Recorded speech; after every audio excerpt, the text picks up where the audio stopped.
Bonsoir et bienvenue dans votre édition locale de la Loire. Ce soir, on vous emmène découvrir les vaches du fin gras du Mézin puisque nous allons parler de l'histoire de la Maison Belle. Bonjour. Vous connaissez le Mézingue? Oui. Il y a un article, c'est pour ça que je vous avais dit, je vous apporterai le bouquin. Ben c'est gentil, c'est sympa. Bon. Il a 76 ans, mais c'est toujours lui qui accueille les clients dans la boucherie qu'il a fondée il y a maintenant un demi-siècle. André Belle a commencé en 62, juste un peu plus bas, dans la même rue avec son épouse. Il allait chercher les veaux à la campagne et faisait lui-même son abattage. Une autre époque. On était à un peu plus de 10 bouchers, 10-12 bouchers. Il y avait une concurrence. Après-midi, on allait faire l'abattage. On avait une communion quand même entre collègues.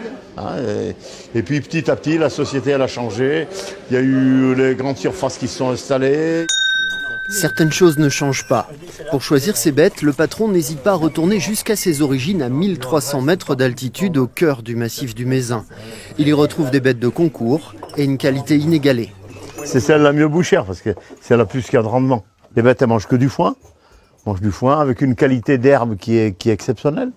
Celle-ci, elle a été Grand Prix d'honneur parce que pour sa taille, un peu, voilà, c'était le jugement comme ça. Elles ont toutes été primées, les bêtes qu'ils avaient amenées. Ben, il est quand même de notre région, il est du Mézin, quoi. Alors déjà, il connaît un peu la façon que travaillent les gens. Vu qu'on se connaît bien, c'est une histoire de confiance. Hein. On ne discute pas bien longtemps pour faire les prix, en général. Il a toujours été content du résultat, nous aussi. Fiers aussi de présenter leur viande dans ces 300 mètres carrés de magasin où s'activent 50 salariés, dirigés par le fils qui a débuté ici même, à 15 ans. C'est important de prendre la suite, parce que c'est quand même c'est un travail de toute une vie.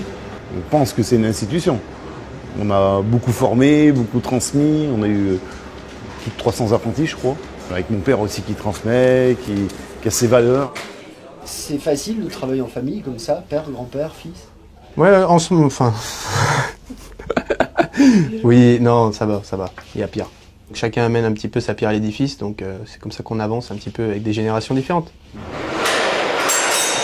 Pour garantir la fraîcheur, les bouchers attaquent à 4 h du matin, virtuose du couteau. Et attention, la présentation doit être absolument irréprochable.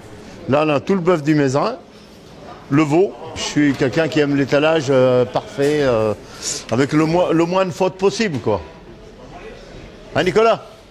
Gère-moi le foie de veau, là, qu'ils l'ont remis, là.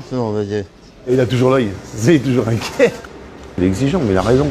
Papy, comme le surnomment affectueusement ses salariés, reste l'emblème de ce magasin dont il semble ne pas pouvoir se passer.